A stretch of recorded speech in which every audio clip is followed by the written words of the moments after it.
they pull a whole bunch of random, cherry pick stats that, actually last year was a bit colder and blah, blah, blah. And none of these people have any background in science. I certainly agree with you. Although, I guess people who don't have a specific background in science, I guess, are still, like, outside of the celebrity world, I guess, are entitled to form an opinion. And I guess the one thing, I guess, that resonates with a lot of people is visually, there's certainly a similarity between the way that building fell, all three buildings really, and the way a controlled demolition is enacted. Although I'd say we probably haven't seen buildings fall outside of a controlled demolition too often. But you can sort of see where people, at least mentally, would draw a link between those two.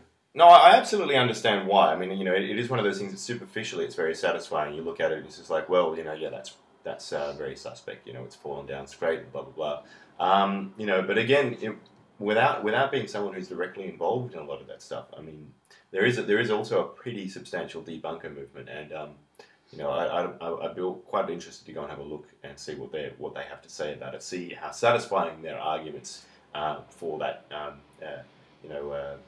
being normal or fitting in with whatever had happened at the start of the day. And you also have to remember that this has happened in one of the most densely populated areas in the United States.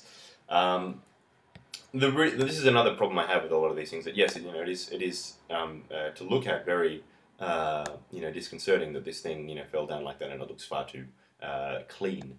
But how does the government then I guess have that many people consigned to perpetual secrecy? To not say anything. I mean, the amount of people that would had to have been involved in this project, you'd think that some of them might have some, unless they just managed to find every sociopath in the country, you'd think some of them might have some niggling concerns, about, killing 5,000 people. And they might, at some point, want to talk about it. And, we didn't have, as far, to the best of my knowledge, we didn't have a bunch of random people turning up in their rooms, in their houses, with bullets in their head, after the attack. So we don't, we can be fairly certain they weren't eliminated. So that's, again, this is what I'm talking about with context. It's very hard for me to comment on the science because I'm not an engineer and I'm not a physicist. So I can't tell you about the physics of the damn thing. And, to be honest, neither can these people. They're going on, the theories of a few people who do have some background in, engineering and whatnot, and say that they don't think it fits.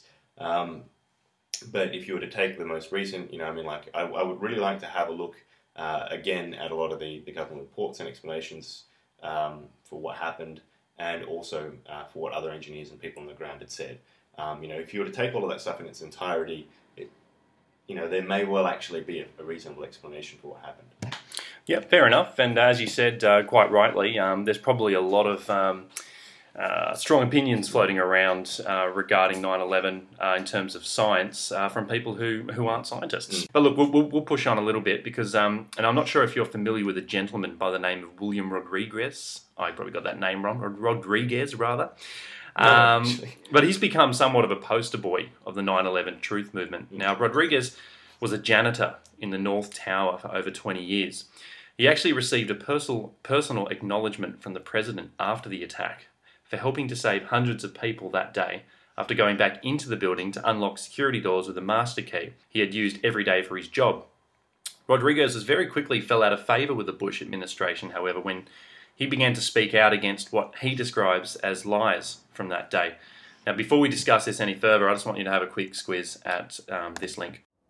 That morning, I was supposed to be there at 8 o'clock in the morning every day. I called my supervisor because I was not going to work. I was going to take a sick day. Made it there at 8:30 in the morning. Go straight to the lobby, down to the basement. The building has 6 sub-levels of basement, B1, B2, all the way down to B6. Basement 6, basement 5, all the way up to basement 1 were all Port Authority areas. Some of them have parking for tenants, some of them have storage. B1 office, B1 level, is what they have the support office for my company, the cleaning company, American Building Maintenance. So I was talking to the supervisor, and at 8:46 we hear boom! An explosion so hard that pushed us upwards in the air, upwards. And it came out from below us, from the mechanical room that was right below us. And it was so loud and so powerful that all the walls cracked, the false ceiling fell on top of us, the sprinkler system got activated, and everybody started screaming so loud because they didn't know what was going on. And the first thing I'm going to say is that a generator just blew up on the B2 level, the level below me. And everybody's screaming. And when I'm going to verbalize it, 6 to 7 seconds after, we hear, PA! The impact all the way on the top of the building of the plane. Two different events separated by almost 7 seconds, separated by time. And now, I work in the building for 20 years. I know the difference of a sound coming from the top and one from the bottom. So when everybody started, what the heck is going on? A person comes running into the office saying, explosion, explosion. His hands extended, all the skin pulled from under his armpits, on both arms, hanging. And we thought it was clothing. It was part of his clothes. Until he gets closer, he was coming like this, like a zombie. Explosion, explosion. And when I looked at him, I realized it was his skin, like when you take off a glove and you let it hanging.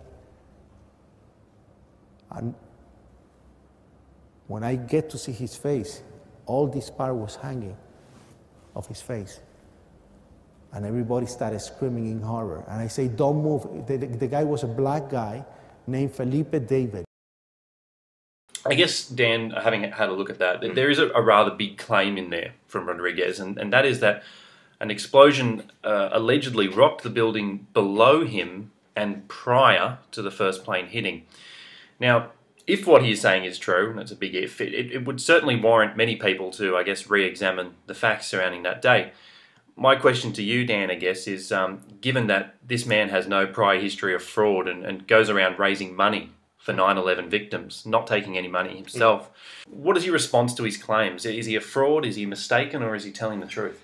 Well, I mean, you know, this is one of those areas like where as someone who doesn't have all the facts, I don't want to sit there and say, yeah, well, he's just trying to make a quick buck. I mean, that would just be too presumptuous. I mean, he worked there for 20 years, and he may well have heard that. I just wonder as well that there's obviously a building with quite a lot of staff. Is he the only person who's made that claim? He's the only person that I know that travels around the world with this message. This was actually, William Rodriguez is also supposedly the last man to be pulled out of the rubble alive. Okay. So he only just managed to escape this building himself. I guess what resonates with me when I see someone like this is this person is on the record. He received a Medal of Bravery for that day. He seems like a decent person. And he did almost die that day, rescuing people from the building. So I guess if it's a test of character, this person almost ticks a lot of boxes for me. That doesn't mean that he's necessarily accurate with what he's saying, but he certainly, I guess, presents a very compelling argument for the truth movement, doesn't he, in a lot of ways? Oh well, I mean, he certainly he's obviously got you know, an unquestionable character in that sense. I mean, he's not taking any profit on that. That all bodes very well for his story. And as for hearing an explosion at the bottom, you know, that is quite disturbing. Again, I remember I have looked at a lot of that conspiracy stuff, and they had this whole thing about you know, those buildings being old and not making money, and you know, they're wanting to pull them for financial reasons and all the rest of it as well. You know, again, I just have a problem with the motive in the wider context for this. I mean, you know, so what's the end game here? Like, I mean, okay, so the explosion came from underneath. I mean, is it possible that could have been for any other reason? I'm not, you know, again, without having all the facts, it's very hard for me personally to comment. I'm more of a sort of wider context kind of person. And yeah, look, we'll certainly get onto the more macro level towards the end of this interview, and we are sort of getting towards there. But I guess I think it was important to take on, I guess, the nuts and bolts case, because these are a lot of the facts spewing around from this counter movement. So in terms of being able to debunk them, probably need to, I guess, at least tackle some of these, I guess, called credible testimonies pretty head on. And I think William Rodriguez is probably the strongest suit that they have to play. That's just my opinion. Okay. And look, just on